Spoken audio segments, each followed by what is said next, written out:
Well, welcome everyone. I'm Jamie Goodrich, the director of the Humanities Center, and it's my pleasure to welcome you all to this week's Brown Bag Talk. Let me go ahead and introduce our speaker. Walter Lucken IV is a PhD candidate in English at Wayne State, where he teaches rhetoric and writing with the Center for Latino, Latina, and Latin American Studies. His research charts abolitionists' horizons in public rhetoric, community writing, and the teaching of writing. In addition to his work at Wayne State, he co-facilitates the Writer's Block Creative Writing Workshop at the Macomb Men's Correctional Facility, serves on the MLA's Committee on the Status of Graduate Students in the Humanities, and is co-chair of the Graduate Student Standing Group at this year's Conference on College Composition and Communication. His writing appears in Michigan Quarterly Review, Community Literacy Journal, Roar, Freedom Arts Journal, Runner, and Refractions Journal. At present, he is starting work on Cavern of Fear on Rhetorics of Abolition, a book manuscript which explores the potential for abolitionist projects in public rhetoric, and he lives in Detroit.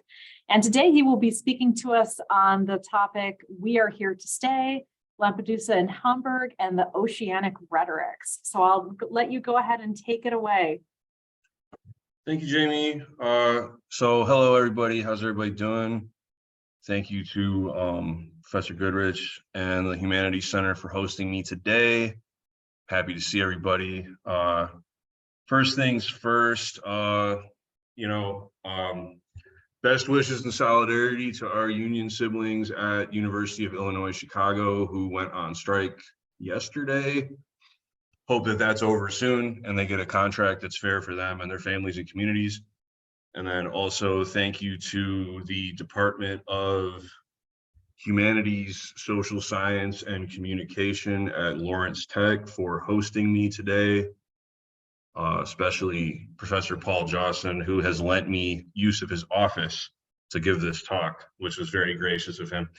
So with us being a smaller group today, and particularly just because of where I'm at in the cycle of the job market, which is what I'm doing right now, and finishing up my dissertation to defend in March, I'm going to talk through the ideas here in this ongoing project and sort of narrativize how I came to the conclusions that I did and kind of give people a bit more of like sort of intimate window to my thought process working through this project than I usually would in lieu of reading a paper, because I think that particularly with like doing these like Zoom meetings where people are able to kind of zoom in from other places, I actually like to have a more informal meeting than like reading a paper, because I think reading a paper is a little different in person.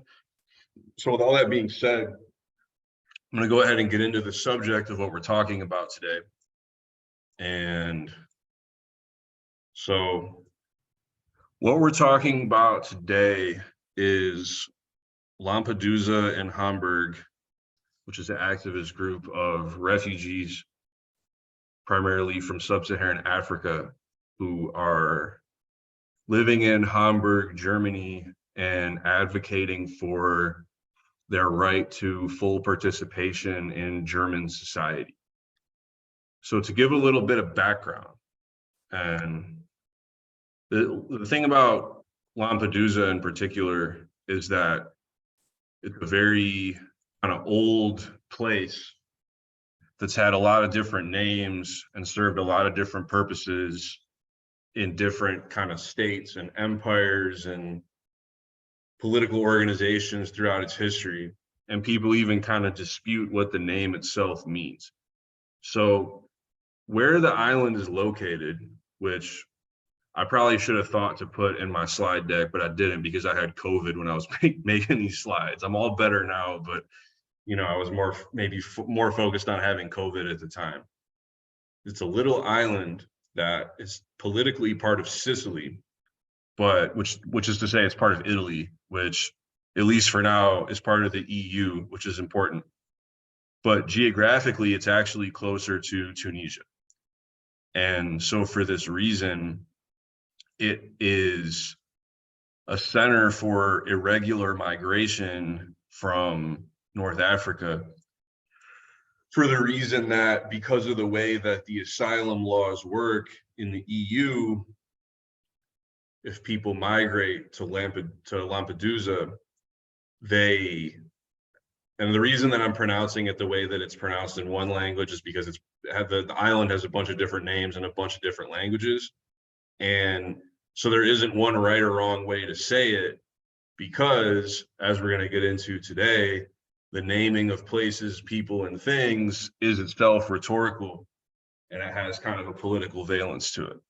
So that's a bit of an aside. But so the island is close to Tunisia, and people are able to travel to it in irregular ways. And when I say irregular, it's because I don't want to say illegal or undocumented, because people aren't illegal. And essentially, the way that this migration usually works is it's extremely dangerous. And a lot of times people, drown on the way, and they're trying to get to this particular island because they're seeking asylum from various different conflicts and things happening in the global south. And I came across this island in my studies 2 years ago when I began work on a different paper, which was about the statue of General Alexander McComb in downtown Detroit, that is once again a subject of local controversy, in the sense that General Alexander McComb was an enslaver and, like a thief of land from indigenous peoples. What was interesting to me in that particular instance was that we had a debate about removing the statue of General Alexander McComb. But what people didn't kind of really seem to see was that there's also a Macomb Street, and there's a Macomb County, and there's a Macomb Township. And especially relevant to my interests, there is a Macomb Correctional Facility. So what I started to think about was how statues like the statue of General McComb sort of organize the political geography of North America in particular ways, which is to say that a statue is both material and symbolic. And the statue is one way of organizing public space around a particular idea or, concept or way of thinking about things like power and authority. So while I was reading about that, it occurred to me that in the early historical period where Alexander McComb was, doing all this various kind of nefarious stuff, the geographic sort of borders between the United States and Canada weren't really fixed. And as a consequence, a lot of times people would own land on both sides of the border. And with the War of 1812 and the Revolutionary War, people didn't really know which way things were going to go. And one of the most important things that you learn in history is that a lot of this stuff is contingent. So what I started reading about was the early history of the institution and political system of slavery, not only in Detroit, but also in Canada. And that led me to considering Catherine McKittrick and Ronaldo Walcott, and reading about like Black history and politics in Canada. And the way that that's relevant is that when I was reading about kind of borders as political and rhetorical fictions, I came across this island, Lampedusa, which itself comes to stand in for a number of different sort of political conflicts. And it kind of serves different purposes for, different people depending on their agenda. And I came across this because I was actually reading about something totally unrelated, which was about the use of like kind of islands as carceral sites to detain asylum seekers and irregular migrants. particularly in Australia for whatever reason, because that's like one of the, larger centers for that in the world. And so I read a couple articles about Lampedusa in the sense that it's not only a major site for irregular migration, but also a resort is the thing. And I read a whole paper about how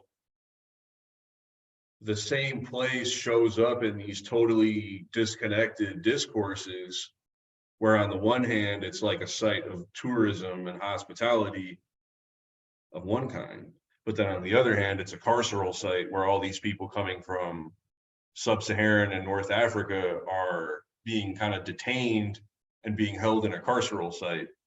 And one of the local kind of right-wing politicians, one of the main arguments that they're making about why they should, have a more harsh policy towards asylum seekers. And further, for those of you that aren't familiar, like when people in the European right talk about having a harsher policy towards asylum seekers, what they're literally referring to is letting people drown in the ocean and not rescuing them. Like, that's what they mean. That's what they're actually talking about. And for this reason, it's really important to remember this, because they're not real. A lot of, like, in practice, this is what actually happens. And so for this reason, the European right, particularly in this part of Italy, is saying, like, okay, well, the presence of these migrants is really disruptive to the hospitality industry, and it's really bad for the economy of this island. So the people who live there, who depend on the hospitality industry, they are having their livelihoods negatively impacted by this. So from our perspective in the United States or Canada or wherever people are viewing this from, it isn't very difficult to point to this example and say, like, okay, well, these are asylum seekers. How can you say that the hospitality industry is more important than them? But really, and of course I agree with that, and that's true. But what we often don't notice is all the other ways in which commerce is valued above human life in other instances that we take for granted in our local context. So this kind of caught my attention. I was thinking about it for a second, right? And I was thinking about the fact that in an instance like this, so here we see a picture of asylum seekers kind of on the island hanging out. And I was thinking about how with these particular kind of border regions of the world, borders between like the global north and the global south would be one way to put it. This is usually where we see a lot of like really spectacular violence and like a lot of really kind of extreme, like gratuitous stuff that if we were to see this in more kind of core regions or like, places that we don't really consider to be like a border zone, it would seem out of place and really spectacular. But for some reason, we kind of think about the violence that happens in these kind of particular contact zones as being like kind of, sort of normal or everyday, and we're kind of desensitized to it. And so I started thinking about that and why that is. And this is around the same time that we saw images that I will not reproduce, don't worry, of, Haitian migrants and asylum seekers being attacked by United States kind of border officials with whips, right? Like, this was around the same time that we saw this. So what I was thinking about is like, okay, well, like, what is it about these kind of spaces between the global north and global south where we see all this like really kind of gratuitous, spectacular violence, right? So the next step for that for me was when I started seeing stuff about Lampedusa in Hamburg.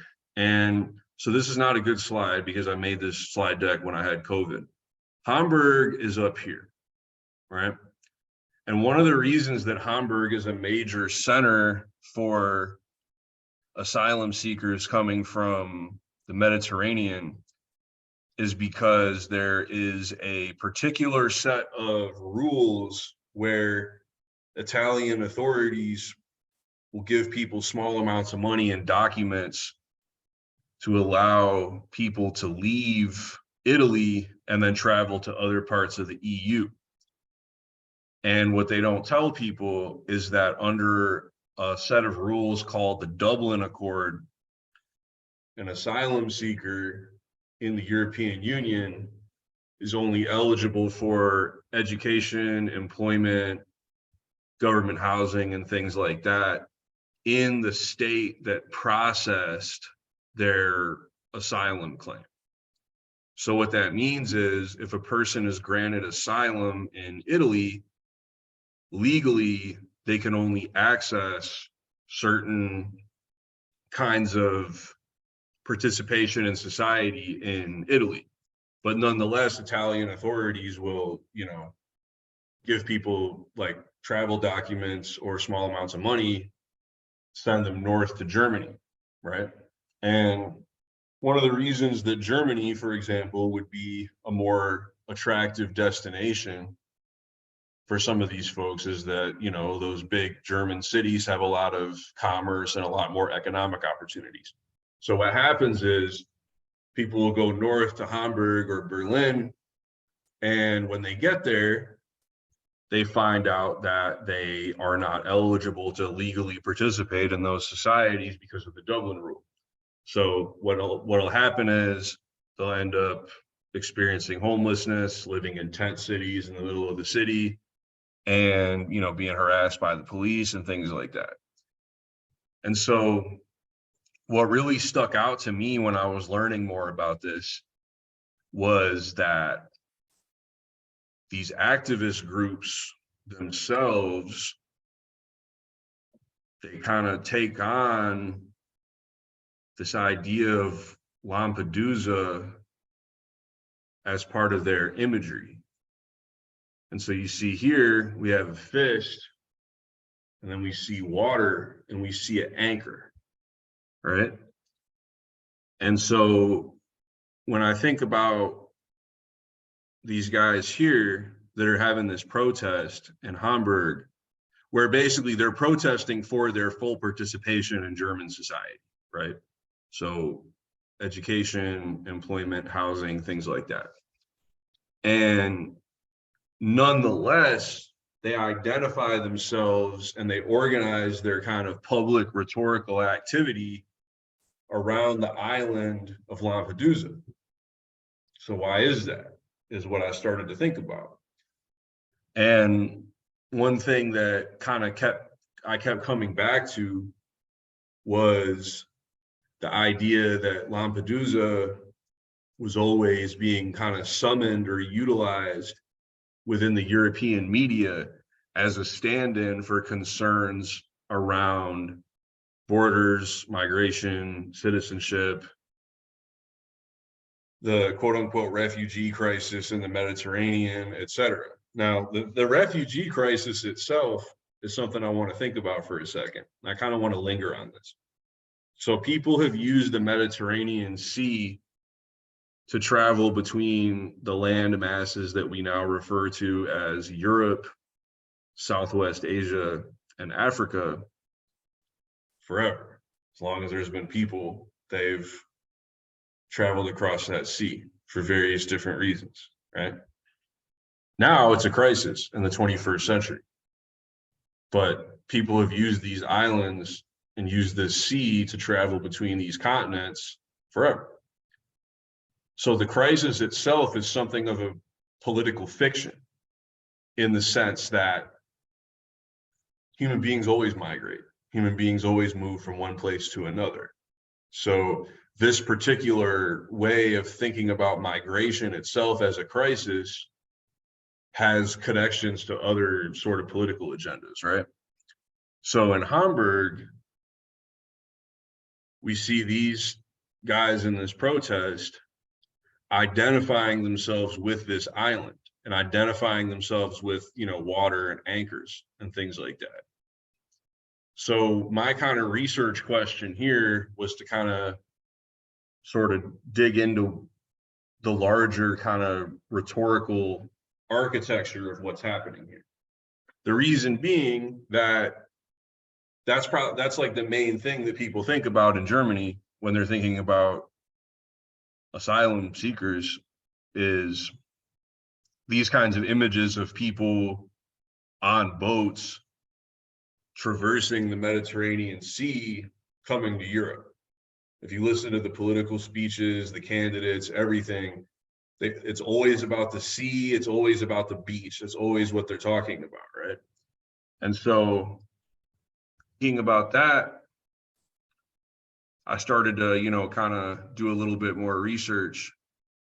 So I'm going to read here this quote from Fatou Diome, who is a Senegalese writer. And what they said is, these people whose bodies are washing up on these shores, and I carefully choose my words, if they were whites, the whole earth should be shaking now. Instead, it's black and Arabs who are dying and their lives are cheaper. The European Union, with its Navy and war fleet, can rescue the migrants in the Atlantic and the Mediterranean Sea if they want to, but they sit and wait till the migrants die.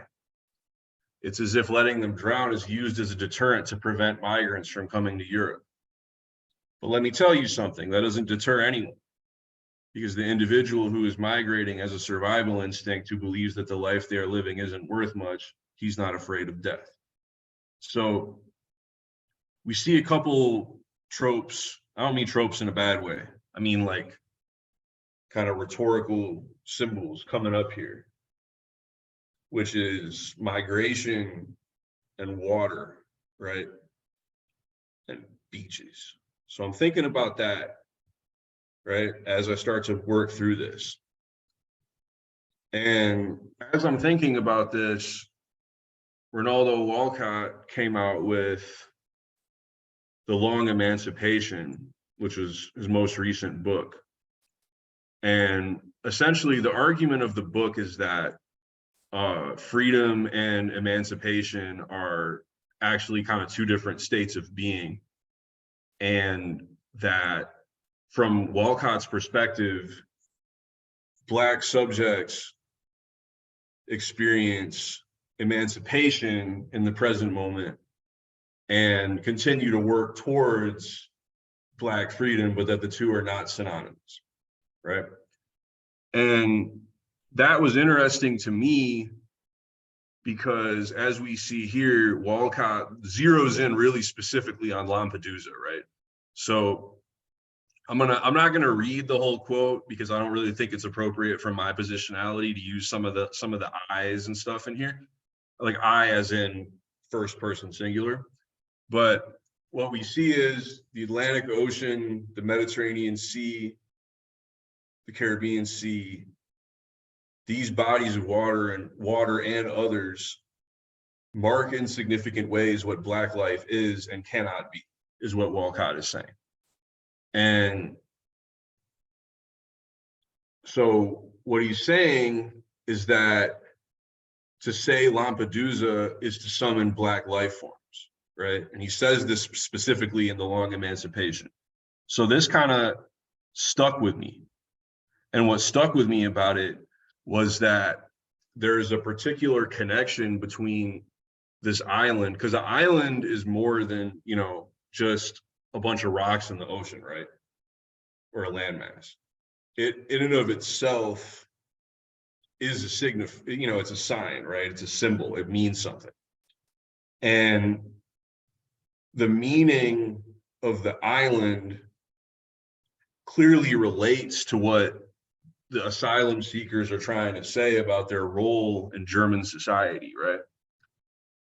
And Walcott goes on to say this, and this I'll read.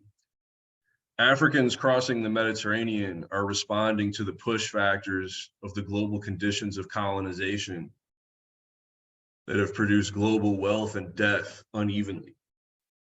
But to return to Jemima Pierre, Africans are also responding to sites of whiteness, where the value of life appears to accrue more possibilities when in proximity or in relation to whiteness.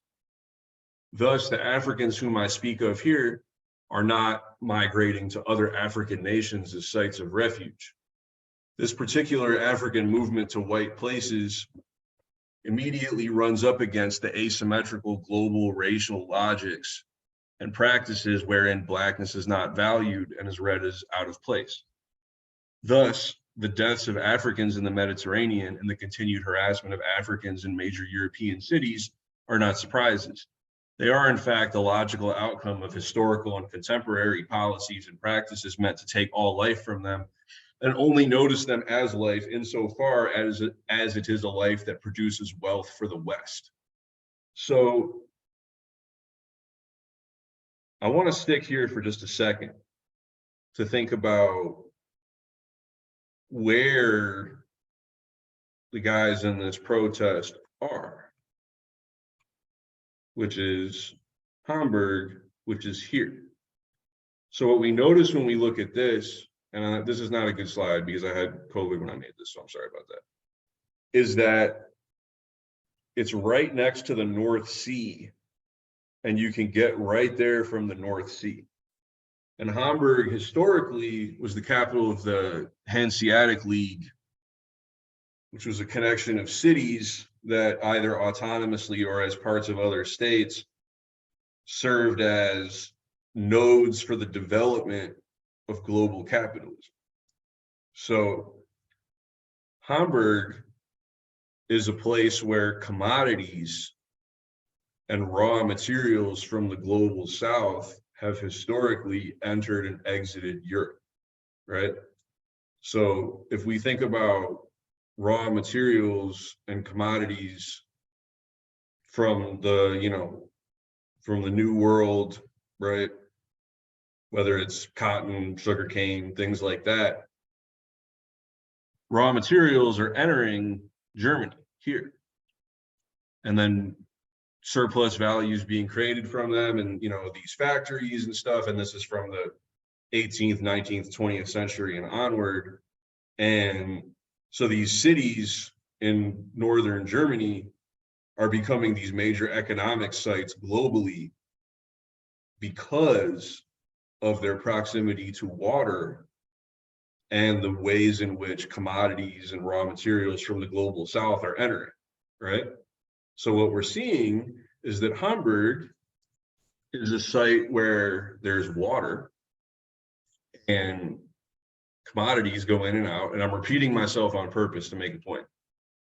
But then people from those same regions of the world are policed, harassed, not welcome. Local politicians are trying to campaign by saying we should throw them out and, deport everybody and all this stuff. And so there's a very particular historical and political relationship between the economic conditions that produce Hamburg as a sort of site of whiteness, as Walcott puts it, or as a kind of epicenter of wealth and economic opportunities, and then the same systems of uneven creation of wealth and death that produce these kind of push factors for migration in the first place.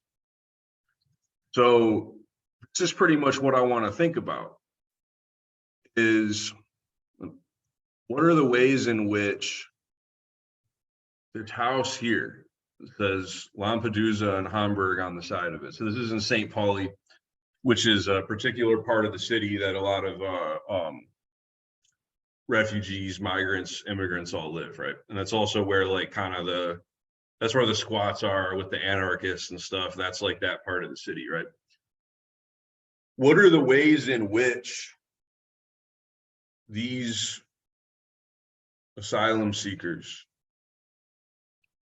assert themselves and their existence within the central urban space of the city of Hamburg to make a point that the quote unquote global south is already in the global north by way of the circulation of raw materials and commodities, and that what it means to be a major European city in the first place is kind of already bound up in these larger global political and economic systems.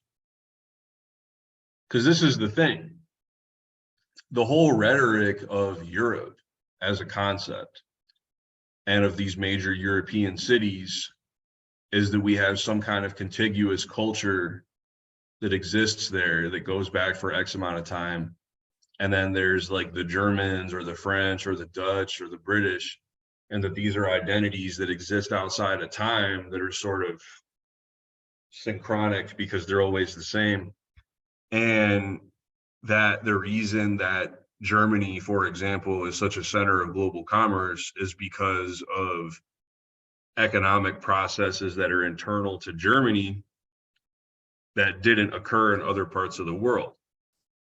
But when we dig into the sort of great divergence theory, which is, you know, for those of you that don't know, the quote unquote great divergence is the idea that Europe and the rest of the world started to develop at different stages and at a different rate, kind of at the end of the 15th century. It's pretty inarguable at this point that what enabled the development of what we now call capitalism in Europe was the sudden influx of raw materials from what we now call the global South, as well as the surplus value created by the political and economic institution of Atlantic slavery. So the reason that Europe is what it is and the rest of the world is what the rest of the world is always already kind of imbricated with these larger sort of colonial logics of uneven wealth and death. There is no Germany without colonization.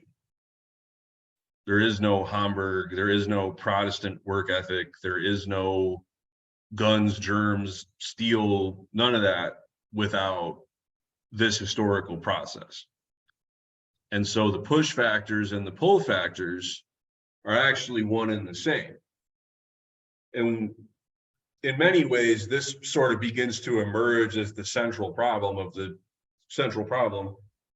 21st century, is that the ways in which we've sort of been socialized or educated to think about ourselves as connected or not connected to others are sort of coming apart because of these kind of big global processes that individual states are no longer able to control, right? So this becomes relevant in the context of these kinds of struggles about the role of irregular migrants and asylum seekers in European cities, in the sense that the realities that created the conditions that people are fleeing from, that's the same reality as these European cities. Like, that's the same reality as creates all this wealth. It's the same process. So what we see when we see Lampedusa and Hamburg, for example, which is an organization that is advocating for the full participation of these asylum seekers, or asylees rather, in German society, is really kind of that's the point that they're making, is that they're kind of already part of the city. Like, their reality is like they're not actually foreign to it. Like, they're not actually the other. You know, like they're not actually like invaders or from elsewhere in a certain sense, because we're all kind of already connected. And when I think about rhetoric in particular, which to me, rhetoric is just communication and goals. So communication with a goal to me is rhetoric. Rhetoric always kind of takes place within a particular place and with a particular group of people. There's a lot of different terms for this. And the thing about these particular guys that are doing this particular protest, their communication is not so much sort of deliberative to me as it is phatic. And so phatic communication, for those of us that don't know, is sort of just some kind of utterance that announces one's presence, right? Or, one's existence as like a speaking subject. That's to me what this is about, right?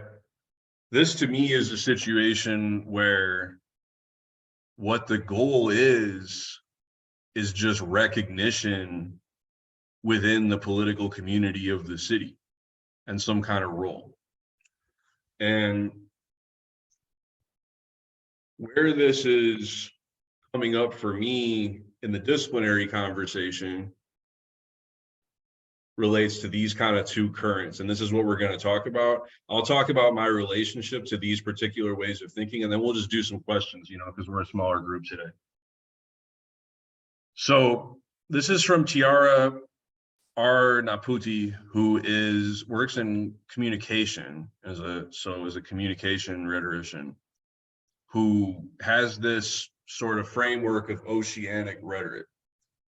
Now, I considered this for two reasons. The first is that this is kind of the pre-existing scholarship in rhetorical studies about oceans and sort of ocean-based literacy or rhetoric, which, I think complements land-based literacy and land-based rhetoric in a pretty interesting and effective way. And then the second thing is that when we think about different bodies of water, the interesting thing about bodies of water is that water is actually all connected to all other water because of the nature of how it works.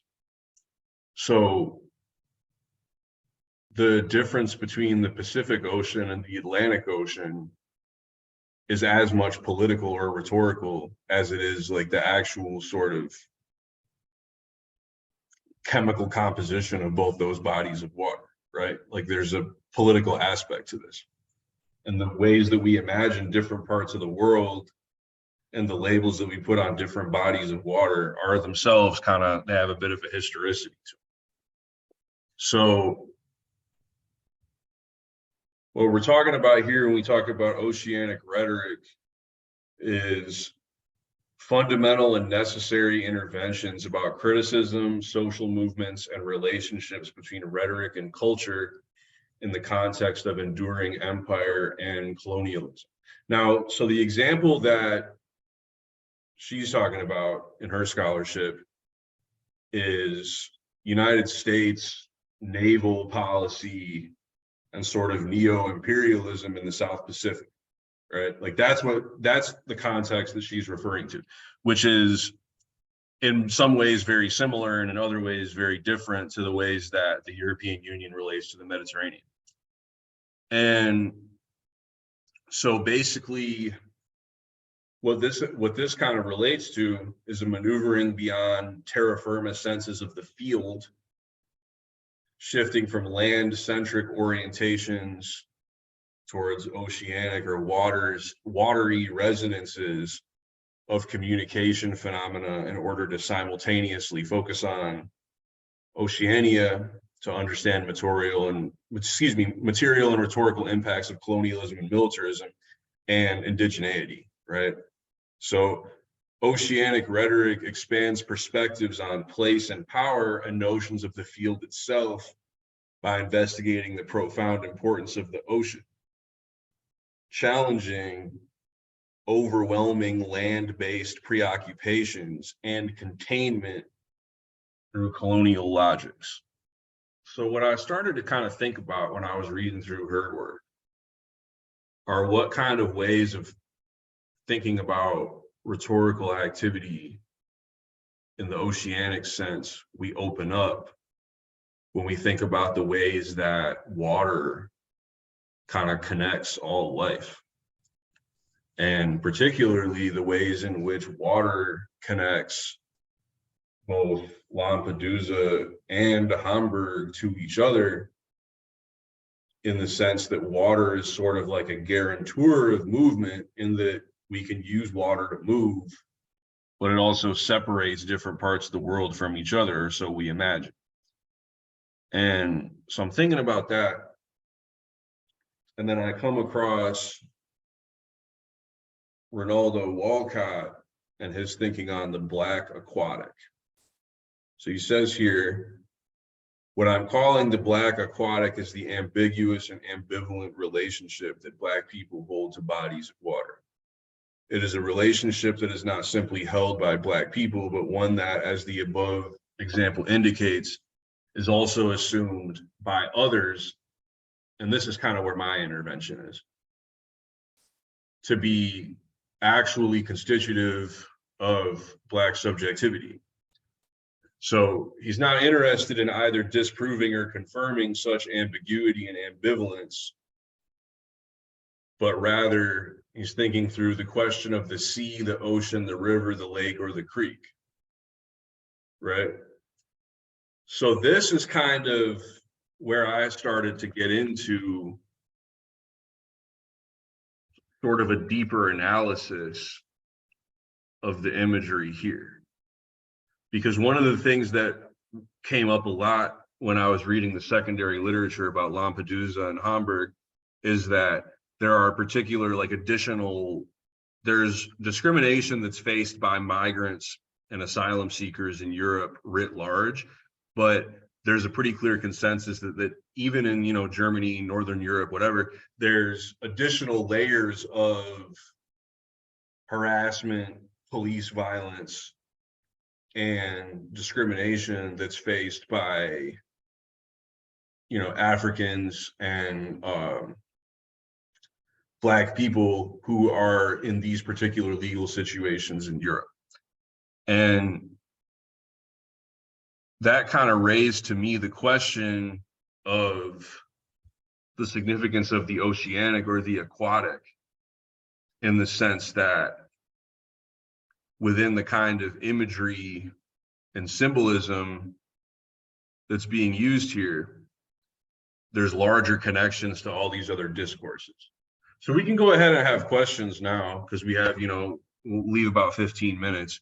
But that's kind of the stuff that I've been thinking through. And the last thing that I'll say is that one thing that a lot of times other white humanities scholars say to me in private is that they are reluctant to engage in any discussion of racial subjects or to utilize the work of scholars of color or Black scholars or Indigenous scholars because they either don't feel that it's appropriate because they are themselves white, which of course, like we can understand that in the abstract, or also that they are sort of worried that they're going to get something wrong and someone's going to kind of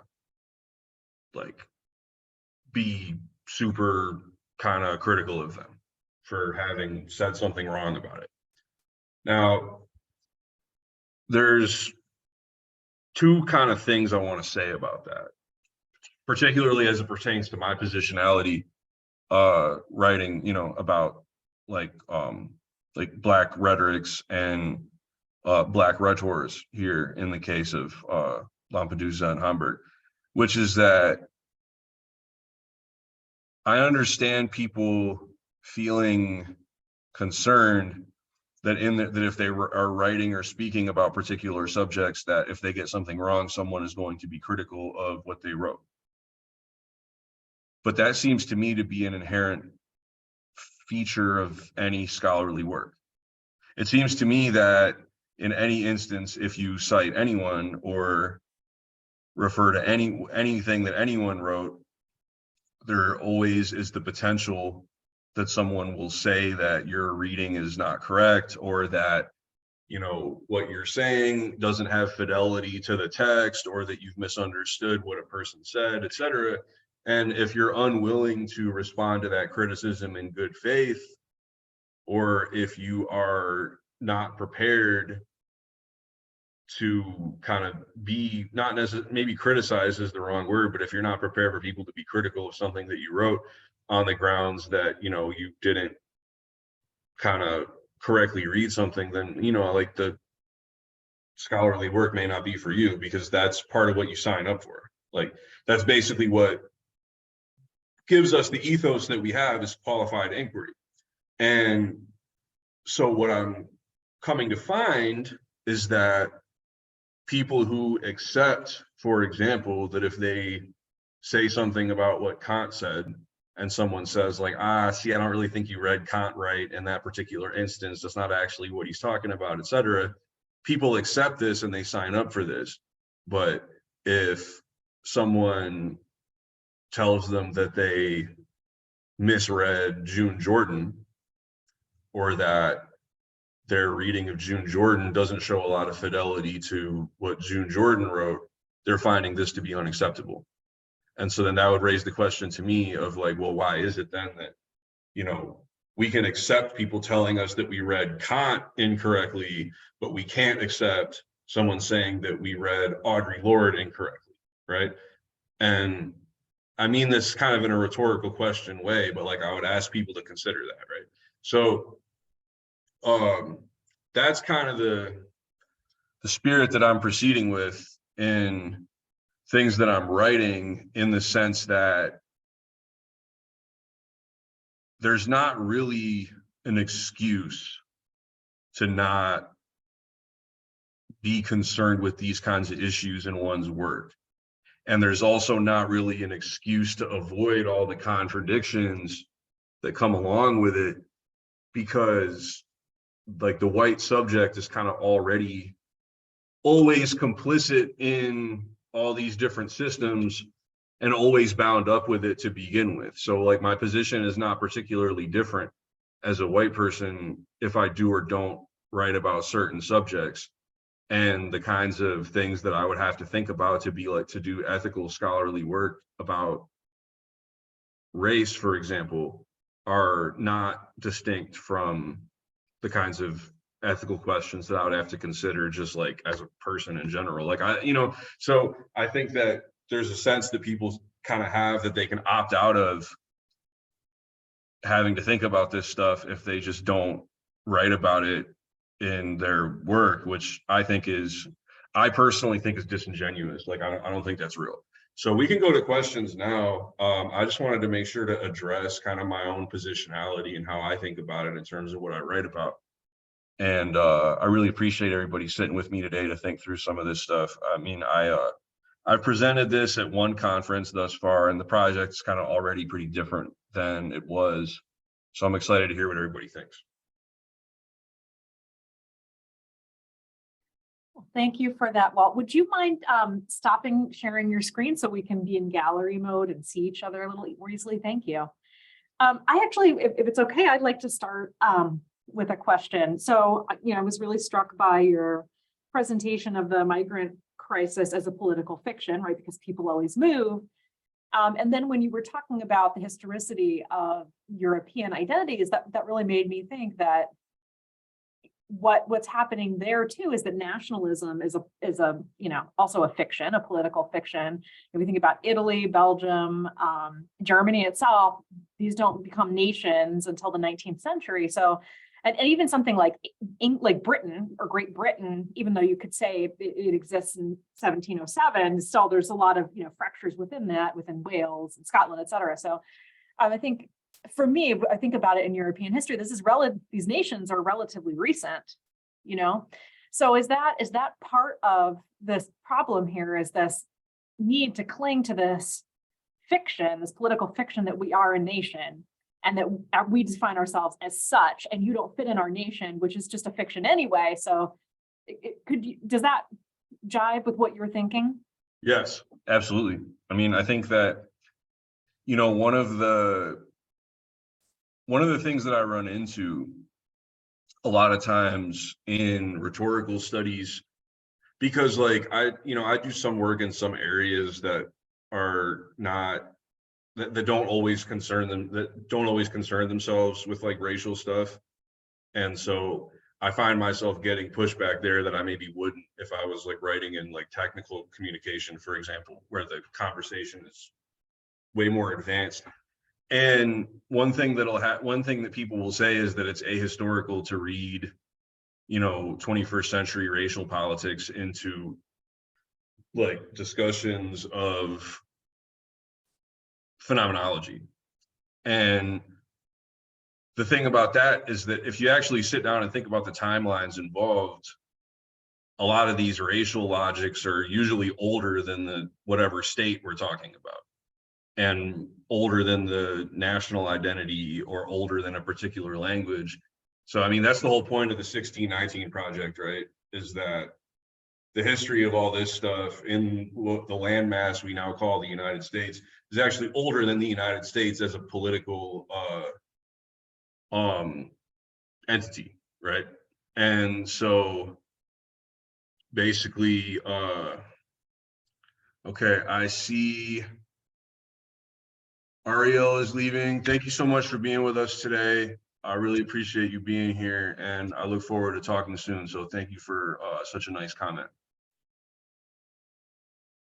And I just wanted to respond to that specifically. But yeah, I mean, that's exactly right. I would say that the nations themselves as political fictions, Walcott gets into this in a lot more detail, but basically like the nation state itself kind of is predicated on exclusion in a particular way, where I don't really think that you have modern citizenship that isn't sort of imbricated with some kind of image of whiteness. I'd say that whiteness and citizenship are actually like kind of connected to each other depending on how you think about it. So the answer would be yes. Yeah, if I could just follow up, I see Colin's got his hand up, but it really makes me think of Benedict Anderson and imagining, right? And so that fiction, that what do I imagine as being a fellow citizen? There's going to be a racial component to that that's coming through. And so I think that actually would work really well with the kinds of things that you're saying, that Germans don't necessarily imagine that somebody from Africa is a fellow citizen. You know what I mean? For a lot of reasons. So yeah, that's very interesting. Colin, did you want to ask a question? Yeah, sure. Can you guys hear me okay? Cool, thank you. So two things that stuck out to me. So two things I think about when I'm doing philosophy are complex systems, and then challenges to dualism between material and cognitive or conscious types of these systems. And so I thought part of what you said about I'll call it the political ontology of Hamburg, meshed well with both of those things. So I thought I understood part of what you said about Lampedusa and Hamburg being that because the material flows from the global south to the global north are necessary antecedents for the political existence of Hamburg in the first place, that in some sense Lampedusa has always been in Hamburg even before migrants from Lampedusa actually made it there. And so from a complex systems perspective, broadening the ontology of Hamburg to include material flow from the global south makes sense to me. In terms of challenging dualisms between material systems and cognitive systems, it appears to me that that part of what you said about the people from Lampedusa and it meshes well with the material flow from the global south and the people from the global south, so that we don't need to make a strong distinction between the colonial extraction of material resources and then immigration of people. And so I just want to see if you think that this is plausible as an application of sort of the ideas you're getting at. So in Kate Crawford's book, The Atlas of AI, the first chapter is, it kind of strikes the reader as a little abnormal, because the first chapter is about strip mining in the global south of rare earth metals and energy resources that make artificial intelligence possible in the first place. So like silicon, for example, or lithium batteries, or all of this. And so what Kate Crawford presents is a complex systems view that includes material flow from the global south, and how the ontology, not the political ontology, but the cognitive ontology of artificial intelligence depends on this material exploitation of the global south. And so so sorry that this is kind of complicated. The part of the upshot of your view is that the political ontology of Hamburg has always included Lampedusa. And so my question is, if on your view, it's fair to say that part of the cognitive ontology of artificial intelligence has also always included the material South. And I think one of the reasons that this might have interesting political implications is because intelligence itself is a concept that anti-immigration right-wing rhetoricians employ in explaining the differences between the value of life in the global North and the value of life in the global South. And so I guess I'm asking if you think it's plausible to say that this view explains how it could be the case that what we conceive of as intelligence in the capitalized global North has actually always included material flows from the South, if what we think of as intelligence has actually always been dependent on the intelligence of the global South. So that got kind of complicated in terms of trying to draw the analogy. Is that plausible to you at all? Yes, I think that that's right. I think that's exactly right. Yeah, I mean, I couldn't. There's not really a way that I could answer this question that would not restate your supposition in a worse way than you yourself put it.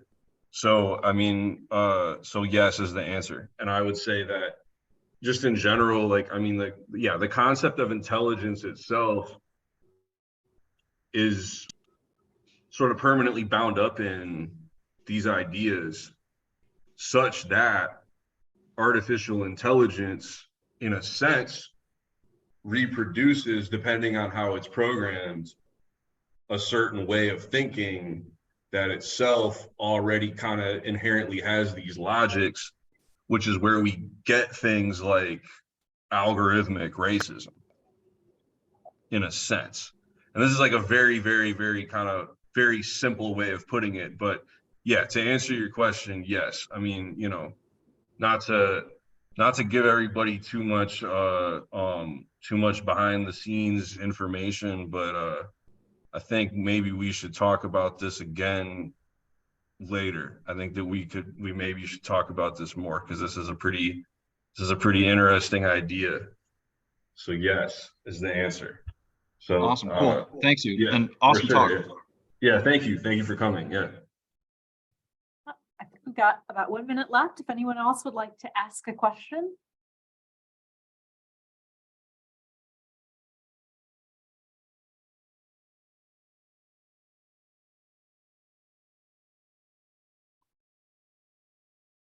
All right, well, we will call it a day then. And I'd like to thank our presenter for a very interesting talk and give him a round of applause here. And look forward to seeing hopefully some of you at the next brown bag.